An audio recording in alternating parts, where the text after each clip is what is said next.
Everyone, welcome to my organic garden. तो friends, आज मैं जो है बैगन के सीड्स लगाने जा रहा हूँ। तो मैंने सोचा आपके साथ भी ये सीड्स कैसे लगाने हैं इसको शेयर किया जाए। तो ये बेसिकली मैं 4 तरह के बैगन के सीड्स लगाऊंगा और 4 डिफरेंट टाइप्स के बैगन के। तो उसमें सबसे पहला आपका ये वाइट वाला राउंड बैगन है, इसको ब्रिंजल इंग्लिश में कहते हैं और एग प्लांट भी कहते हैं। उसके बाद दूसरा जो है वो ये लंबे वाले जो होते हैं डार्क पर्पल वाले, और एक देखिए जो राउंड वाले पर्पल होते हैं, और ये लंबे वाले वाइट। तो ये जो 4 तरह के बैगन हैं, मैं इन सब के बीज लगाऊंगा और मैं चारों के 2-2 बीज लगाऊंगा बेसिकली, और देखूंगा कि कैसे निकलते हैं और इस सीड्स को कैसे लगाना है इसका प्रोसेस भी आपसे ज़रूर शेयर करूंगा। फ्रेंड, इससे पहले मेरे यहाँ बैगन के पेड़ लगे हुए थे और एक बैगन का प्लांट जो है वो 3 साल तक चलता है तकरीबन। तो वो और उसके बाद उसकी लाइफ अपने आप ख़त्म हो जाती है। तो मेरे जो 3 साल वाले अपने प्लांट को 3 साल हो गए थे और फिर इवेंचुअली वो तीनों जो सारे मेरे प्लांट्स थे वो मर गए। तो अब मैं फिर से लगाऊंगा और आपके साथ शेयर भी करूंगा कि इसके सीड्स कैसे लगाने हैं। तो ये देखिए फ्रेंड्स, मैंने बीज निकाल लिए हैं सब में से, और ये बेसिकली मेरा वाइट वाला गोल वाला है, और फिर ये उसके बाद वाइट वाला पतला वाला है, फिर पर्पल वाला पतला वाला है, और उसके बाद पर्पल वाला मोटा वाला है। और फ्रेंड, मैं इतने कम बीज इसलिए लगा रहा हूँ, जो बैगन का पेड़ होता है वो काफ़ी अच्छे साइज़ का पेड़ होता है। आप उसको बड़े गमले में लगाइए। और मैंने लास्ट टाइम अपने बैगन के पेड़ कूलर की टंकियों में लगाया था, और मेरे पास 4 कूलर की टंकी है, बट इस टाइम मेरी चारों कूलर की टंकी भरी हुई है किसी ना किसी चीज़ से। तो इसलिए मैं इतने कम बीज लगा रहा हूँ। अगर मैं आपको दिखाऊँ अपनी कूलर की टंकियाँ, तो देखिए जो मेरी ये वाली कूलर की टंकी है, इसमें पूरे में गुल हज़ारा के जो कहते हैं प्लांट्स भरे हुए हैं। और इस टाइम बहुत ज़्यादा बारिश होने की वजह से ये सारी प्लांट देखिए किस तरीके से गिर गए। मैं इनको वापस बांध दूंगा स्टेक से। और उसके बगल में मेरी एक और कूलर की टंकी रखी है, इसमें बहुत बड़ा सा ये प्लांट निकला हुआ है। मुझे नहीं पता कि नींबू का है कि बेसिकली मौसमी का है, मुझे दोनों में से कन्फ्यूज़न है। बट जब फलेगा समझ में आएगा। तो इसलिए पूरा मेरा ये वाली कूलर की टंकी में यही है। और पीछे हल्दी भी निकली हुई है इसे कूलर की टंकी में, और भी थोड़े बहुत सामान निकले हुए हैं। तो मेरी ये दोनों टंकी ऐसे फिल है। 3rd कूलर की टंकी है, उसमें मैंने भुट्टे के पेड़ प्लांट लगाए हुए हैं, और अब देखिए कितने बड़े भी हो गए हैं, बहुत अच्छे लग रहे हैं मुझे। खैर भी तो ये प्लांट काफ़ी हेल्दी तरीके से ग्रो कर रहा है। और इसी में देखिए थोड़ी सी चौलाई भी लगी हुई है।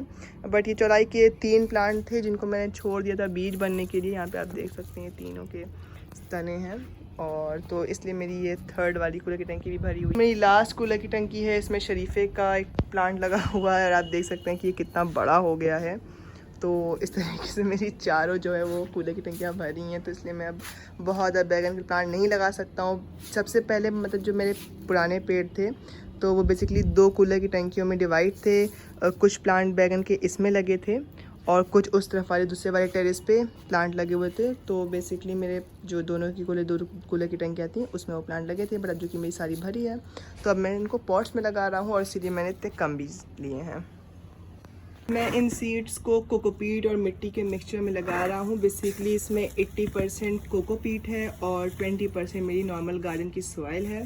और अगर आपके पास कोकोपीट नहीं है तो आप डायरेक्ट गार्डन की सॉइल में भी लगा सकते हैं। बस इस चीज़ का ध्यान रखिएगा कि जो आपकी मिट्टी हो, सॉइल हो, डर्ट हो, वो पूरे तरीके से अच्छे से छनी हुई हो, उसमें बहुत ज़्यादा बड़ी चीज़ें या इस तरीके से कंकड़ पत्थर ना हो, और जो मिट्टी हो वो बहुत ज़्यादा वैसे जमने वाली ना हो, भुरभुरी मिट्टी हो।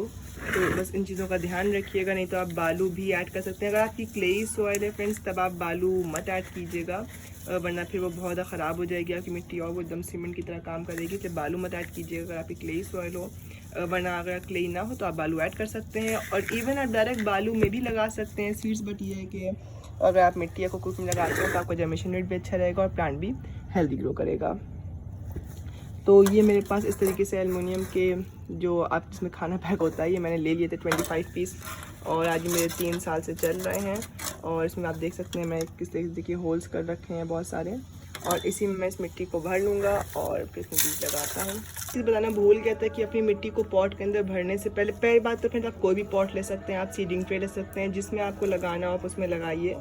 और दूसरी चीज़ मैं आपसे कह रहा था कि आप जो भी क्या कहते हैं मिट्टी डाल रहे हैं या कोकोपीट डाल रहे हैं, पॉट में भरने से पहले उसको हल्का सा मॉइस्ट कर लीजिए, गीला कर लीजिए। बहुत गीला नहीं करना है कि एकदम उसमें से पानी निकले। बस देखिए आपने इसमें आपको दिखाता हूँ, ये जो मेरी मिट्टी है, ये देखिए ये ड्राई वाली थी, ये पाउडर ड्राई वाली, और ये मेरी देखिए किस तरीके से हल्की सी ये गीली है। बेसिकली जब आप इसमें ऐसे मुट्ठी बना के दबाइए तो ये आपका इस तरीके से पकड़ ले अपने आप को, लेकिन बहुत ज़्यादा पानी भी ना हो कि आप अगर दबाई देखिए इसमें से पानी नहीं टपकेगा।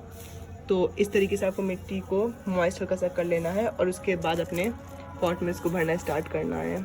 मैंने इसको देखिए पूरी तरह से ये ऐसे भर लिया है और अब मैं इसमें सीड्स लगाना स्टार्ट करता हूँ। फ्रेंड्स आप देख सकते हैं कि मैंने सीड्स को जो है वो इवनली प्लेस कर दिया है और ये उसी ऑर्डर में है कि वाइट वाला जो गोल शेप का है और फिर वाइट वाला लंबी शेप का, देन पर्पल वाला लंबी शेप का एंड देन पर्पल वाला गोल शेप का।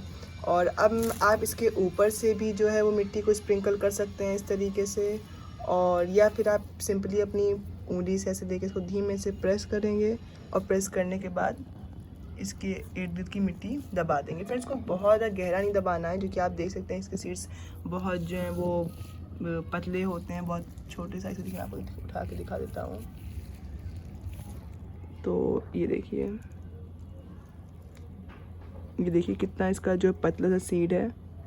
तो इतने छोटे सीड्स को अगर आप बहुत ज़्यादा दबा देंगे तो फिर सीड अच्छे से ग्रो नहीं कर पाएगा, इसलिए आपको बहुत थोड़ा सा ही बीज को दबाना है।